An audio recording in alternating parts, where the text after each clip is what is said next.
Amin, amin, amin, amin, amin. Silakan duduk. Ada perbedaan antara orang yang beragama Kristen sama orang Kristen. Itu yang harus kita ingatkan diri kita sendiri. Orang beragama Kristen banyak, bahkan ini agama mayoritas di bumi kok. Tapi orang Kristen itu pasti jumlahnya lebih sedikit daripada orang beragama Kristen. Kita bisa dilahirkan di sebuah keluarga, kita distempel agama Kristen. Tapi kalau kita berani menyebutkan diri kita orang Kristen berarti pengikut Kristus. Kalau saya mengatakan saya pengikut Kristus, berarti saya membiarkan tangan saya dipegang sama tangannya dia yang perkasa, dan saya ikut dia. Dan sesekali dia akan lewati jalan-jalan yang sulit, bahkan lembah kekelaman Alkitab katakan, bahkan padang gurun Alkitab katakan. Tetapi saya harus ingatkan diri saya, karena saya ikut dia. Saya sedang ikut dengan seorang pribadi yang maha tahu, maha hadir, maha kuasa. Saya tidak. Jadi kalau saya diajak sama dia dan saya menyatakan diri saya bahwa saya mau ikut dia, saya tidak akan pernah lepaskan tangan dia yang perkasa itu. Dan bahkan ketika lewatin hari-hari sulit, saya tahu dia di situ menuntun saya kok. Kan saya pengikut dia. Dan saya akan terus fokus pikiran hati saya kepada tangan dia yang luar biasa, yang sedang nuntun saya, walaupun lewatin hari-hari sulit. Ketika dasar itu aja kita ngerti, kita bangun pagi tersenyum, walaupun ada masalah. Kita menjadi orang Kristen sejati akhirnya. Kita nggak lagi ngejar-ngejar pemberian tangannya, kita mengejar hati Tuhan akhirnya. Beda akhirnya. Nah, pengertian ini pertama kali itu terjadi kalau kita lihat kita telusuri sampai pada awalnya. Kan semuanya dimulai dari ketika Yesus memilih murid-muridnya yang akan di-training sama dia, diinvestasikan prinsip kerajaan supaya nantinya mereka akan menggegerkan dunia. Dia sudah tahu lah, mereka akan meneruskan pekerjaan dia, dan bahkan dia katakan, kamu akan lakukan pekerjaan lebih besar daripada saya selama saya di bumi. Karena kamu nanti akan tersebar kemana-mana. Mereka kan nggak paham hal itu.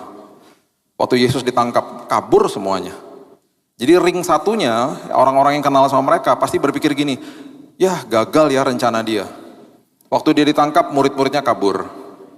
Satu menyangkal, satu menjual. Dan pasti mungkin banyak orang bilang, ya nggak ada tim cadangan, ya sayang ya gitu. Bubar deh tuh semuanya. Tapi Yesus tenang aja, dia tahu ini belum dimeterai soalnya. Semua investasi prinsip kerajaan sorga, firman-Nya. Yesus itu adalah firman yang jadi manusia. Tuhan jadi manusia, firman itu menjelma jadi manusia.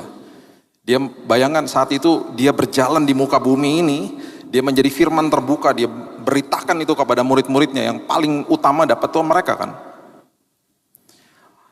Dan dia tahu waktu ada kuasa kebangkitan itu menjadi meterai dalam hidup mereka, dan ada kuasa ketika Roh Kudus diberikan dalam hidup mereka. Dan yang tadinya mereka itu saling mencibir satu sama yang lain, saling beda-bedakan mana yang lebih hebat, lebih tinggi, dan lain sebagainya.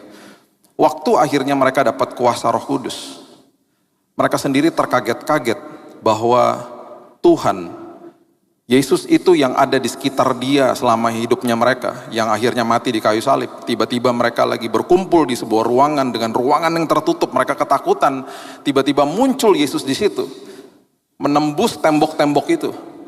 Dan mereka lihat sendiri bagaimana dia akhirnya sudah bangkit saat itu, dan akhirnya naik ke sorga.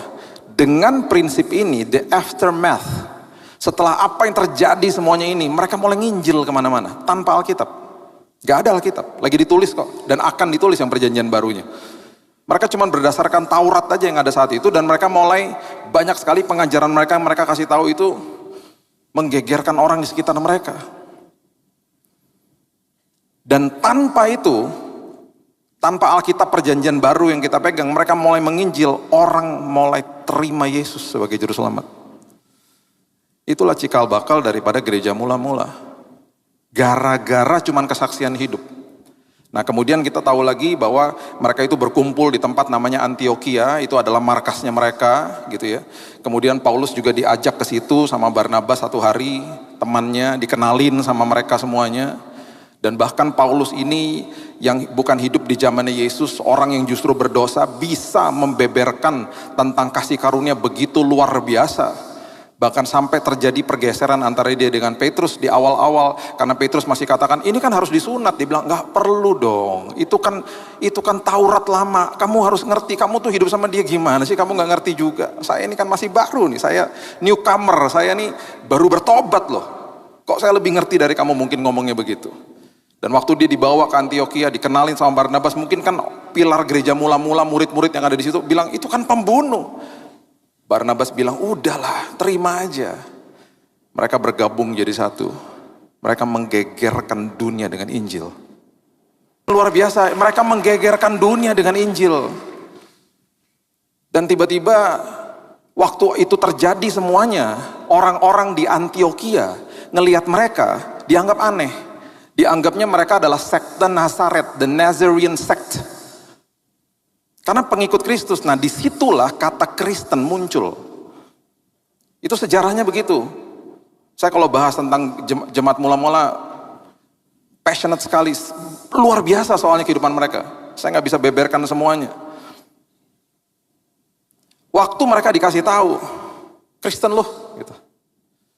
Pengikut Kristus itu kata ejekan Bapak Ibu. Itu kata ejekan, Kristen loh gitu, digituin. Dan mereka itu pasti bicara satu sama yang lain. Kita dibilang Kristen, kita dibilangnya pengikut Kristus. Kita dibilangnya sekte. Pasti mereka bilang gini satu sama yang lain, yuk kita kasih tunjuk sama mereka. Apa artinya kekristen? Bapak Ibu kalau baca di Kisah Rasul itu bagi saya kayak Lukas volume 2. Kan ditulis sama Lukas, sama Dr. Lukas. Dr. Lukas kalau tulis detail, satu-satunya penulis Injil yang bukan orang Yahudi. Kalau dia tulis, itu tulisnya detail sekali. Dan dia itu kalau dokter saat itu bukan seperti hari ini. Ya, orangnya saat itu dokter itu sebagai budak. Makanya dia tulis kepada Theophilus. Theophilus tuh kalau kita baca kitab Lukas tuh dia pertanggungjawaban, itu majikannya dia. Majikannya dia yang mendanai penulisan buku Lukas. Makanya kalau kita baca itu, dia tuh nulisnya benar-benar luar biasa dengan bahasa yang sangat detail. Kita bisa lihat di situ, Stefanus mati dirajam. Habis itu Yakobus dipenggal kepalanya sama Herodes Agrippa, cucu daripada Herod the Great, Herodes Agung yang waktu zamannya Yesus. Itu kejam-kejam semuanya. Habis itu kalau kita baca lagi, tiba-tiba Petrus masuk penjara, Kisah Rasul 12. Tiba-tiba dilepaskan dari penjara dengan begitu luar biasa, mujizat terjadi, dia ketuk rumahnya jemaat, pada kaget semuanya. Oh, kamu bukannya di penjara, kami lagi doakan kamu loh. Iya, saya dilepaskan malaikat Tuhan. Jadi ada yang martir, ada yang terima mujizat. Mereka udah nggak kayak dulu lagi. Mereka nggak lagi banding-bandingkan diri mereka sama yang satu sama yang lain.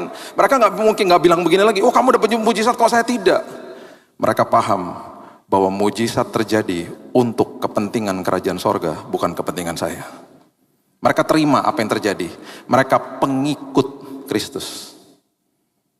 Pertanyakan itu kepada dirimu hari ini. Karena banyak sekali dari janji-janji Tuhan kalau kita baca di firman Tuhan. Dan juga dengan pengajaran-pengajaran yang selalu mengiming-imingkan jemaat dengan pemberian-pemberian Tuhan. Betul, saya nggak salahkan itu. Tuhan sanggup memberikan, Tuhan sanggup melakukan hal yang dahsyat. Betul. Tapi akhirnya kita kehilangan esensi yang namanya penyertaan Tuhan.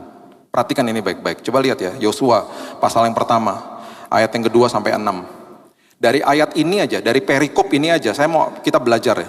Kita lihat ya, coba lihat. Bagaimana kita nih sebagai manusia, kita terkesima dengan yang namanya pemberian. Kita terkesima dengan yang namanya enak-enak aja. Gak apa-apa, dan itu gak salah loh. Tapi perhatikan ada sesuatu yang lebih dalam lagi yang Yesus mau kasih tahu sama kita hari ini. Yosua 1 ayat 2. Hambaku Musa telah mati, sebab itu bersiaplah sekarang seberangi sungai Yordan. Engkau dan seluruh bangsa ini menuju negeri yang akan kuberikan kepada mereka, kepada orang Israel itu. Musa udah mati, tongkat kepemimpinan diberikan kepada Yosua yang akan masuk ke dalam tanah perjanjian. Sebelum masuk ke dalam tanah perjanjian, janji Tuhan diberikan sama dia detail. Ayat 3. Setiap tempat yang akan diinjak oleh telapak kakimu, kuberikan kepada kamu. Seperti yang telah kujanjikan kepada Musa. Sebelum masuk udah dikasih kemenangan dia. Nanti kalau kamu injak dengan telapak kakimu, kamu menang. Itu jadi daerahmu. Ayat berikutnya teritorinya dikasih dengan sangat detail sama Tuhan. Dari padang gunung, gunung Lebanon, sebelah sana sampai ke sungai besar, sungai Efrat, seluruh tanah orang Het sampai ke laut besar sebelah matahari terbenam. Itu teritori kamu, detail. Dan ayat berikutnya ada janji lagi yang luar biasa dikatakan begini, seorang pun tidak akan dapat bertahan menghadapi engkau, bukan cuma sekali, seumur hidup. Mereka, jadi bangsa Israel ini dipimpin sama Yosua, sudah dikasih kemenangan sebelum masuk tanah perjanjian. Nah, ini yang Tuhan kasih tahu sama dia. Dan ini yang sering kali kita miss. Kita kalau baca begini, kita bilang, wah hebat, wah janji Tuhan dahsyat buat hidup saya juga begitu kok. Bahkan hari ini sudah selesai di kayu salib, bahkan kita berdoa dari posisi yang sama, sudah menang juga. Makanya saya selalu katakan kalau sedang sakit dan lain sebagainya, ingat kesembuhan sudah diberikan di kayu salib. Jadi selalu bilang, Tuhan terima kasih ya Tuhan, kesembuhan sudah aku terima walaupun aku belum lihat. Karena kemenangan sudah diberikan ke dalam tangan kita gitu loh. Kita berdoa dari posisi yang sudah menang. Nah, waktu dia masuk ke dalam tanah perjanjian, Tuhan tahu kan dia akan lewatin sungai Yordan. Sungai Yordan itu nggak seperti Laut Merah, angkat tongkat kebelah. Enggak, sekarang apa? Celupkan kakimu ke sungai Yordan yang airnya sangat deras. Berarti ada perjalanan iman. Dia akan lewatin rintangan, dia akan ngiteri tembok Yeriko. Dan kelihatannya konyol karena cuma teriak-teriak tiup trompet aja. Makanya di hari terakhir Yosua bilang begini sama mereka, jangan banyak ngomong. Nanti kalau kamu bersungut-sungut, repot ini bangsa yang bersungut-sungut. Nanti kita disuruh ngiterin lagi berhari-hari. Udah, tenang aja. Mereka pasti anggap diri mereka bodoh banget, cuma ngiter-ngiterin aja. Itu dia harus lewatin banyak hal-hal itu loh. Itu sebabnya Tuhan bilang begini, dan seringkali bagian seperti begini ya, yang hebat, yang dahsyat ini, dan memang cuma sedikit dibahasnya, kita lewati. Coba lihat ini. Seperti aku menyertai Musa, demikianlah aku akan menyertai engkau. Aku tidak akan membiarkan engkau, dan aku tidak akan meninggalkan engkau. Bagi saya, yang paling hebat dari semua janji-janji Tuhan adalah sebenarnya prosesnya. Aku akan menyertai engkau, aku tidak akan membiarkan engkau, aku tidak akan meninggalkan engkau. Ini kalau dibaca, kita terkesima sama janjinya. Kita lupa, kalau saya lontarkan kata doa, pasti konotasi kita apa? Jawaban doa. Kita nunggu jawaban doa, kita nggak nikmati proses penantian jawaban doa. Padahal di dalam proses itu Tuhan bilang gini, aku sertai kamu nak, aku tidak akan membiarkanmu nak, aku tidak akan meninggalkanmu nak. Dia ngomong gitu loh, dan kita kehilangan momen itu karena kita mikirnya jawaban doa, dan akhirnya apa? Orang-orang banyak yang komplain sama Tuhan. Padahal Tuhan bilang gini, selama kamu menantikan itu, bertumbuh di dalam kasih karunia, nikmati penyertaan aku, nikmati jalan sama aku, kan kamu pengikut aku, kan kamu jalan sama aku. Aku pribadi yang maha tahu, maha hadir, maha kuasa, kamu tidak. Kok kamu ngatur-ngatur aku, kok kamu sok tahu sih, istilahnya gitu. Makanya Tuhan bilang begini di ayat berikutnya, kuatkan dan teguhkan hatimu, Yosua, kuatkan dan teguhkan hatimu. Be strong and courageous. Ini diulang sampai 4 kali loh di Yosua 1. Karena Tuhan tahu. Terus dia bilang begini, kenapa kuatkan dan teguhkan? Sebab engkau akan memimpin bangsa ini, yang memiliki negeri yang kujanjikan dengan bersumpah kepada nenek moyang mereka untuk diberikan kepada mereka. Dengan kata lain Tuhan bilang, aku udah janji, kamu pasti dapat. Kamu harus kuat dan teguh karena kamu akan pimpin bangsa ini. Hari ini kita nggak pimpin bangsa Bapak Ibu, hari ini kita pimpin pribadi yang lebih sulit dari bangsa Israel. Siapa? Diri kita sendiri. Diri kita sendiri yang harus kita pimpin.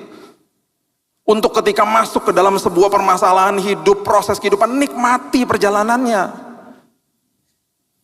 Makanya ya, kalau kita hanya sekedar, karena gini loh, agama itu kan dibentuk sama manusia, termasuk agama Kristen, agama Yahudi. Coba lihat, Yesus paling benci sama mereka.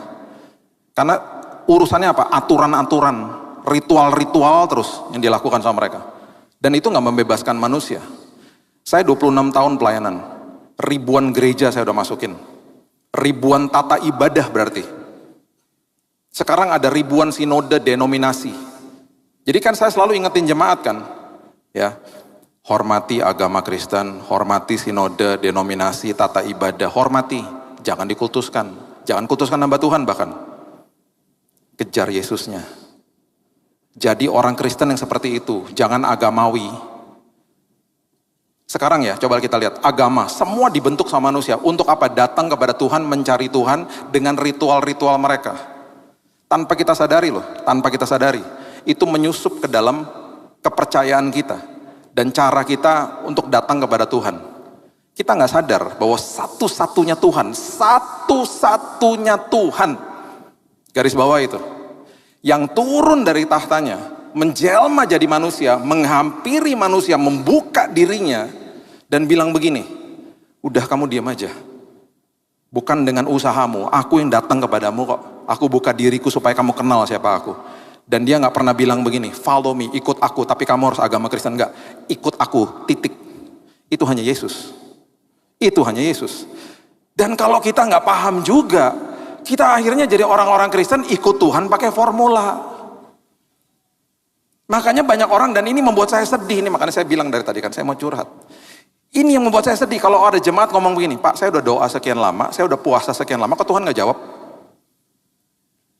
Sedih saya. Ikut Tuhan pakai formula, ikut Tuhan pakai tata cara. Harusnya kalau sudah dewasa akan ngomong gini, saya Pak di dalam pergumulan ini saya puasa dan saya doa Pak. Dan Bapak tahu nggak Pak, saya nikmati Tuhan, penyertaan Tuhan. Dan saya banyak berubah loh Pak. Udah dapat jawabannya? Belum Pak. Tapi justru ketika saya puasa dan berdoa, saya diubahkan Tuhan. Itu baru luar biasa. Karena 90% orang datang kepada saya minta doanya begini, Pak doain Pak. Kenapa? Bisnis lagi seret Pak. Pak doain Pak, barang lagi ketahan di bea cukai itu Pak. Pak doain Pak, kenapa? Lagi resesi Pak, supaya perusahaan saya profit Pak. Pak doain Pak, anak saya biar dapat jodoh. Pak doain Pak, supaya anak saya cepat kuliah Pak. Tahu nggak saya rasa apa? Tuhan dewa, saya dukun. Hanya 10% loh datang kepada saya ngomong gini, Pak doain ya Pak, bisnis lagi seret. Doain ya Pak, supaya saya berubah Pak. Saya ini sombong Pak orangnya Pak. Pak doain ya Pak, selama lagi proses rumah tangga ini Pak, doain Pak, saya berubah, saya ini nggak bener Pak. Pasti ada salah saya juga Pak, gitu. Itu hanya 10%. Coba ya, lihat ya.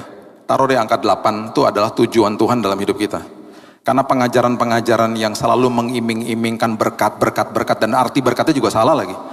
Kita selalu mikirnya apa? Mau sampai angka 8, multiplikasi Pak. Makanya saya waktu yang lalu saya ngomong multiplikasi kan saya nggak pernah bilang pemberian tangan. Multiplikasi dimulai dari dalam sini. Damai sejahtera, sukacita, hikmat, pengharapan, pertumbuhan rohani, karakter bertumbuh dimulai dari dalam sini. 4 tambah 4, 8. 4 kali 2, 8. Oh Tuhan akan tambah-tambahkan, betul itu nggak salah. Tuhan mau tambah-tambahkan, betul.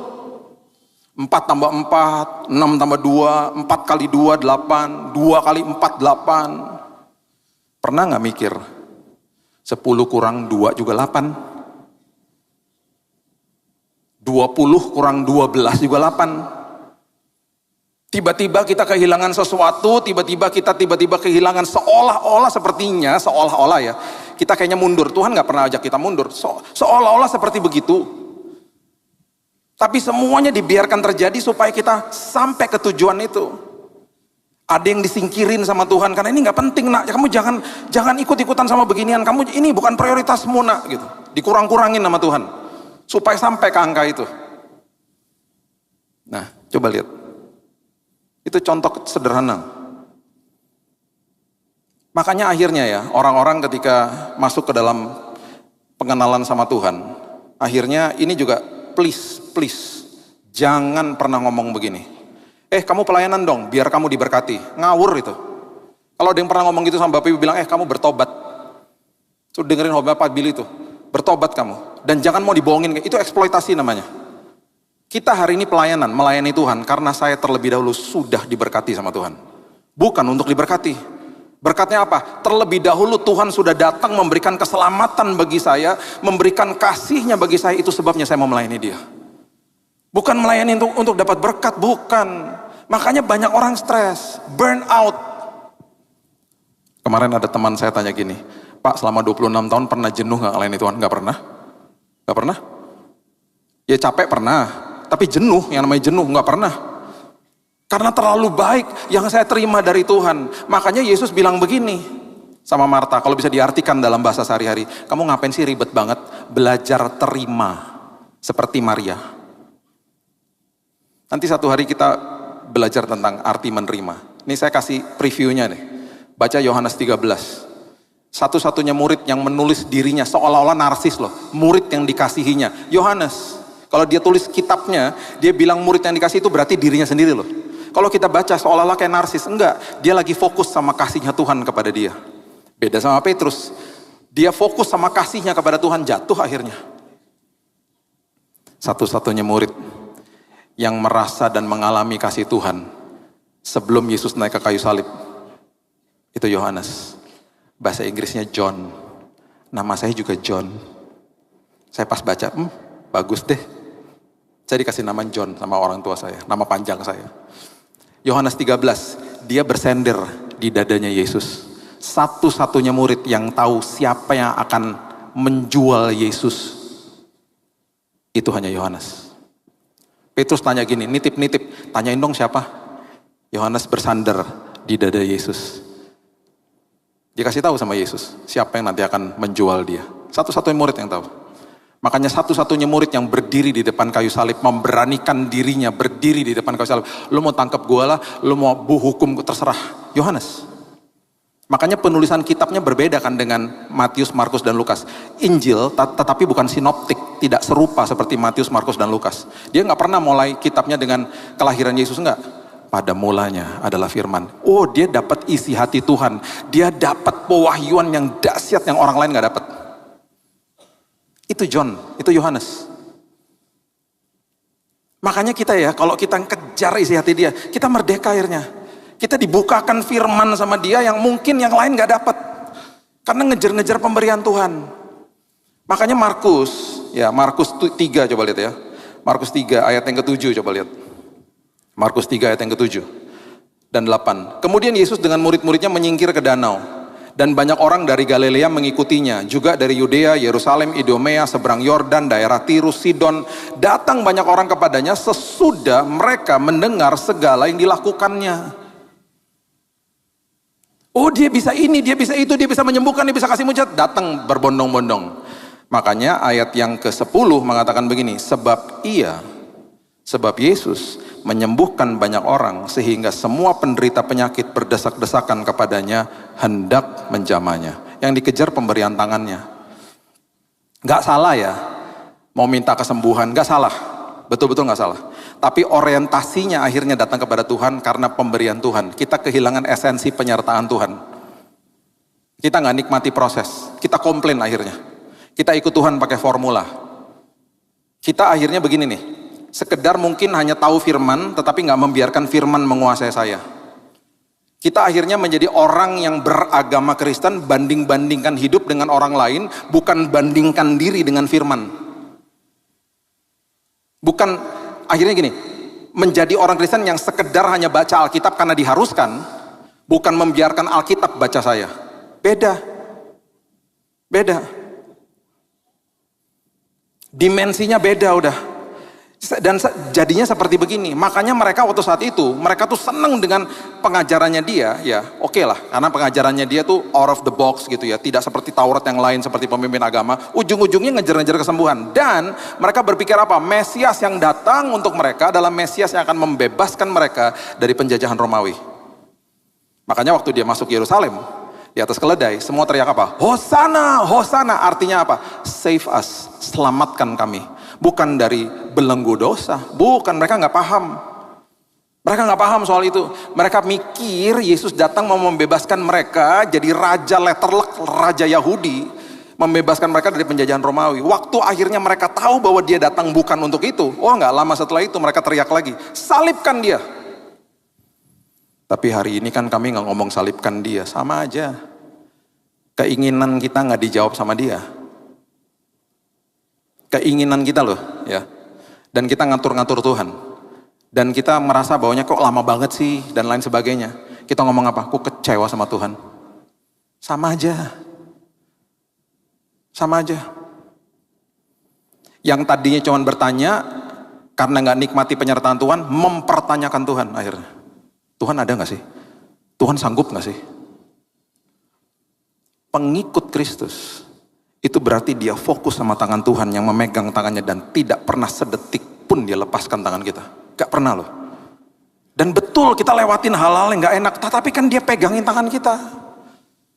Justru momen-momen yang gak enak begitu justru akan memperkenalkan hidupnya dia kepada kita dengan lebih lagi. Makanya ketika saya sembuh dari sakit saya, orang ketika ngomong gini, wah Pak, Bapak dapat mujizat kesembuhan. Bukan. Mujizat yang saya terima waktu saya divonis mati sama dokter kena kanker 2019 dan saya disembuhkan dalam hitungan 1 bulan. Saya bilang, mujizat yang saya terima adalah saya, istri saya, dan kedua anak saya diubahkan Tuhan. Itu mujizat. Kesembuhannya bonus. Karena Tuhan kalau sembuhin tinggal balikin tangan sembuh. Perubahan karakter memerlukan respon daripada kita. Makanya di dalam setiap apapun pergumulan hidup, pastikan saya berubah. Saya menjadi orang yang lebih tahan uji. Saya mengalami penyertaan Tuhan, bukan kejar-kejar pemberian-pemberiannya. Makanya Lukas 17 bilang begini. Coba lihat, Lukas 17 ayat 11. Lukas 17 ayat 11.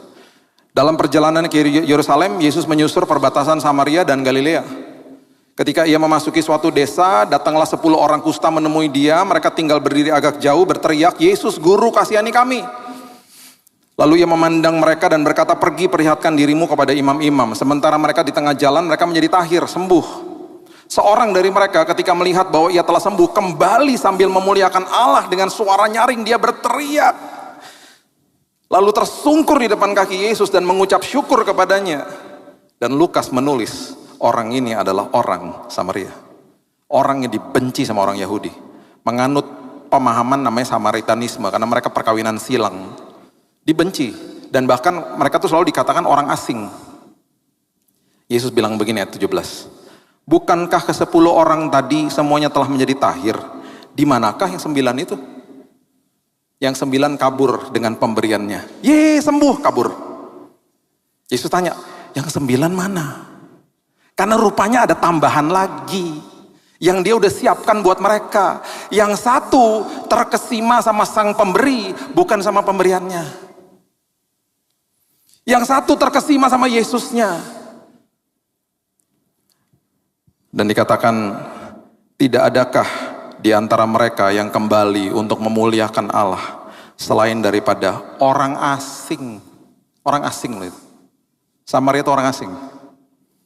Sama seperti anak-anak kita kalau dapat kado, dulu anak-anak saya kalau dapat kado, kabur sama kadonya. Kita sebagai orang tua ngajarin mereka untuk bilang terima kasih toh.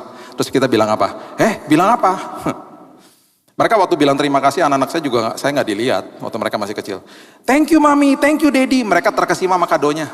Mereka lihat kadonya sambil bilang terima kasih karena diharuskan. Kita maklum-maklum aja karena mereka masih kecil. Kita harus ngajarin terus kan. Saya dulu waktu pulang dari luar kota, anak-anak masih kecil-kecil, dipelukin di rumah, seneng dengernya. Daddy I miss you, seneng banget. Ujungnya gak enak, oleh-olehnya mana? Dikejar pemberian tangannya. Sampai-sampai satu hari tiba-tiba di usia 9 tahun, anak saya yang kedua, Keaton, saya belikan dia Lego karena dia suka Lego, ulang tahun. Keluar dari toko Lego, dia bilang begini, Dad, tadi Daddy tuh gak bayar ya? Lah ya bayar lah, kalau gak kita nyolong namanya. Lah aku gak lihat ada cash, uang cash, itu kartu apaan? Oh itu kredit card namanya. Ya berarti gak bayar dong? Ya bayar lah. Uangnya gak kelihatan. Nanti habis ini ada tagihan, tagihannya datang, nangis. Terus dia bingung ngeliatin gitu, terus dia bilang gini, Daddy aku punya solusi kalau Daddy gak punya uang. Kenapa? Beberapa minggu lalu aku diajak sama Oma, pergi ke sebuah mesin, Oma pencet-pencet mesinnya keluar uang. Daddy ke situ aja, aku sering lihat loh orang-orang di mall-mall ya, pencet-pencet mesin itu uang keluar semua, ke situ aja. Pencet-pencet uang keluar semua. Saya bilang gak semudah itu nak, kalau kamu ke situ, kamu masukin kartu, terus kamu pencet-pencet, kalau saldonya 0, ketelen tuh kartunya. Itu namanya mesin ATM. Dia baru ngerti pemahaman tentang uang, di rumah dia gak buka kadonya. Dia pelukin saya, dan dia tertidur di dada saya malam hari itu. Dan sebelum tertidur dia bisikin saya, dia ngomong lagi, Daddy, thank you ya Dad. Besok paginya baru dia buka. Itu kado. Dia lupa mungkin sama kadonya malam hari itu. Istri saya bilang gini, wow udah dewasa ya. Dia terkesima sama kamu, bukan sama pemberiannya. Apakah kita terkesima sama Yesus? Atau cuma sama tangannya saja? Makanya di ayat yang berikutnya, Yesus bilang begini ayat 19. Berdirilah, pergilah, imanmu telah menyelamatkan engkau. Imanmu menyelamatkan engkau, itu bahasa aslinya adalah sozo. Sozo artinya your faith has made you whole. Artinya ayat ini adalah bekas kustamu hilang. Yang 9 disembuhkan, betul. Bekas kustanya masih ada. Makanya Yesus tanya begini, mana yang 9? Masih ada tambahan lagi. Dan tambahan itu hanya diberikan kepada orang yang terkesima sama Yesus. Yang ngucap syukur sama dia. Makanya carilah dahulu kerajaan Allah dan kebenarannya, baru segala sesuatu ditambah-tambahkan. Seringkali kita kejar yang ditambah-tambahin, baru cari Tuhan. Dibalik-balik akhirnya. Bapak Ibu, 9 orang itu yang disembuhkan, cari kerjaan susah. Karena bekas kustanya masih ada. Yang satu, orang gak akan pernah tahu dia bekas pengidap kusta, kecuali kalau dia bersaksi. Kesembuhannya whole, zozo. Itu yang Yesus lakukan. Terkesimalah sama Yesus, bukan sama pemberiannya. Jadilah orang Kristen. Masuk ke dalam bulan ini dengan pemahaman satu-satunya Tuhan. Turun dari tahtanya, menjelma jadi manusia, firman jadi manusia. Wow. Kita gak bisa kenal orang loh, kalau orang itu gak buka diri. Gak bisa. Orang kalau tutup dirinya, dia cuma ngomong 10-5, kita gak akan kenal siapa dia. Yesus nih buka dirinya. Makanya dia bilang sama Marta, kamu ngapain sih ribet-ribet sini, duduk sini, belajar isi hatiku. Makanya dengan ranah agama seringkali diucapkan apa? Dari atas mimbar, ayo mari berikan yang terbaik kepada Tuhan. Betul, itu baik-baik saja. Belajar terima dulu yang terbaik, baru bisa berikan yang terbaik. Kita gak bisa memberikan sesuatu yang kita gak punya loh. Kita gak bisa memberikan terbaik kalau kita gak punya yang terbaik. Dengan ini ya, kita akan sanggup menjawab 5 pertanyaan dalam hidup kita yang sering kali membuat orang stres. Yang pertama, cepat aja. Kita akan tahu identitas kita kalau kita ngerti Tuhan. Alkitab mengatakan kita segambar dan serupa seperti Tuhan. Kita adalah orang yang lebih daripada pemenang. Kalau ada orang mengatai kita dan melabel kita dengan apapun, kita akan paham itu hanya opini kamu. Identitasku apa yang tertulis di dalam buku manual. Alkitab adalah the manual book. Makanya kalau buka box HP, di atasnya pasti ada buku manual. Seringkali kita, buku manualnya kita pegang, kita lempar, kita ambil HP-nya. Saya juga gitu kok. Kita nggak baca. Kita lihat-lihat fiturnya, kita tanya sama teman kita. Bahkan saya pernah punya HP 1 tahun setelah itu baru saya tahu, loh bisa begini tuh HP-nya. Ya itu ada di buku manual. Buku manualnya ngasih tahu bisa apa aja. Buku manual juga kasih tahu, jangan dibawa ke sini, jangan dimasukin air misalnya. Alkitab juga bilang begitu, jangan lakukan ini kepada hidupmu, bahaya nak, dan lain sebagainya. Dan di ujung daripada buku manual selalu dikatakan apa? Kalau terjadi apa-apa, bawa ke dealer resmi, supaya ada jaminan. Kalau terjadi apa-apa, bawa ke dealer resmi, salah satunya apa? FA, ibadah di sini. Jangan minta jawaban di tempat lain, sama orang lain misalnya. Ngawur nanti jadinya. Jaminannya ada gitu loh. Yang kedua, kita akan paham kenapa saya ini berasal dari mana gitu loh. Tuhan Yesus bilang, kamu tuh berasal dari kerajaan sorga. Kita paham, oh saya adalah ambasador, duta besar kerajaan sorga. Berarti kalau duta besar Amerika ada di Indonesia, yang bayar gajinya kan negara Amerika yang mengirim dia. Kerajaan sorga mengirim saya ke muka bumi, berarti semua kebutuhan saya ditanggung sama kerajaan sorga. Beres. Matius 6 ayat 31, Yesus mengatakan jangan khawatir ya nak, dan jangan berkata juga ya, apakah yang akan kamu makan, minum dan pakai. Jangan cuma khawatir aja, gak boleh berkata juga. Berkata itu berarti apa? Ngeluh. Aduh gimana ya. Ngucap syukur dalam segala hal. Kamu adalah ambasador, duta besar kerajaan sorga. Ngerti akhirnya. Yang ketiga, kenapa saya hidup ya? Kenapa saya ada? Berarti tadi pagi waktu kita bangun pagi, kita berarti harusnya ngerti bahwa ketika saya masih diberikan nafas kehidupan, dunia ini masih butuh saya. Ada orang di sekitar saya masih butuh saya. Saya hidup untuk mereka kok. Hidup untuk mengkolonisasi bumi, menularkan budaya kerajaan sorga. Yang keempat, kita akan paham zona kekuatan kita masing-masing. Sama seperti Nehemia ada di kerajaan Persia, Raja Artasasta, juru minum. Tiba-tiba satu hari dia bilang gini, itu ekspatriat loh, gajinya kan besar. Orang kepercayaan F&B, juru minum, orang terdekat raja. Satu hari bilang gini, Raja, aku resign. Mau ngapain? Mau pulang kampung. Ngapain? Bangun tembok Yerusalem yang sudah lama terbengkalai. Bayangin dari F&B jadi teknik sipil. Rupanya itu zona kekuatan dia, itu panggilannya dia. Dia bangun tembok Yerusalem, gak sampai 3 bulan. Dan dia jadi bupati di situ. Semua kita dipanggil sama Tuhan dengan kehebatan masing-masing.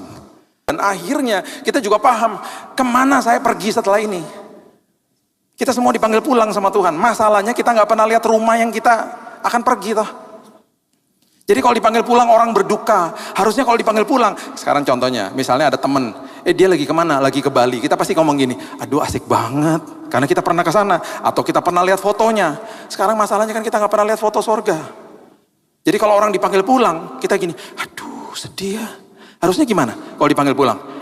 Tadi malam sih itu dipanggil pulang. Ya ampun, asik banget. Gimana caranya? Dia gubrak di kamar mandi. Ya ampun asik banget. Itu berarti kan rohnya dipisahkan dari tubuhnya ya. Ya asik banget ya. Aku kapan ya? Gitu. Mana ada yang ngomong gitu? Aku kapan ya? Ayo. Iya toh. Harusnya kita datang ke rumah duka. Kita lihat teman kita di peti mati. Ya ampun bro, aku kapan ya? Asik banget sih kamu udah pergi duluan. Gak ada yang ngomong gitu. Cinta Tuhan cinta. Ayo mau pergi duluan. Gak mau pak, enak aja. Lah gimana? Pulang loh ke rumah Bapak. Kita paham akhirnya, oh iya ya, makanya Tesalonika bilang apa? Jangan berduka seperti orang tidak memiliki pengharapan. Semua akan ketemu lagi nantinya. Dan pada akhirnya, saya tutup dengan ini. Daniel 3 ayat 17 dan 18. Daniel 3 ayat 17 dan 18 mengatakan begini. Hanaya, Misael dan Azaria, Sadrak, Mesak dan Abednego. Mereka mengatakan begini, jika Allah kami yang kami puja sanggup melepaskan kami, maka ia akan melepaskan kami dari perapian yang menyala-nyala itu dan dari dalam tanganmu ya Raja. Kita semua udah tahu kisah ini. Mereka akan dimasukin ke dalam tungku api, dibakar hidup-hidup kalau tidak menyembah dewa yang didirikan sama Raja Nebukadnezar. Dan pernyataan yang pertama adalah, saya tahu Tuhan saya sanggup. Saya tahu Tuhan saya bisa dan sanggup. Dia Maha Kuasa. Perhatikan kalimat berikutnya. Ini adalah pernyataan yang harusnya kita belajar. Dikatakan begini, tetapi seandainya tidak. Merinding saya kalau baca ini. Kalau komitmenmu terganggu, baca ayat ini. Tetapi seandainya tidak terjadi sesuai dengan keinginan saya, kami bertiga akan mati martir di situ, terbakar hidup-hidup. Hendaklah Tuanku mengetahui ya Raja, kami tidak akan memuja dewa Tuanku. Kami tidak akan menyembah patung emas yang Tuanku dirikan itu. Dengan kata lain mereka bilang begini, komitmen dan ketaatan saya kepada Tuhan itu tanpa kondisi. Karena saya adalah pengikut Tuhan. Tanpa kondisi. Hidup ini sementara Bapak Ibu. Kesulitan hidup akan selalu ada. Pertanyakan itu kepada dirimu. Apakah saya orang Kristen? Dan saya ngerti kekristenan? Atau saya hanya sekedar agama Kristen aja? Kejar isi hati Tuhan. Dan dia membuka dirinya untuk kita kenal siapa dia. Kenali dia. Jangan kejar pemberiannya, kejar Yesusnya. Hidupmu pasti merdeka. Berikan tepuk tangan kita untuk Tuhan kita.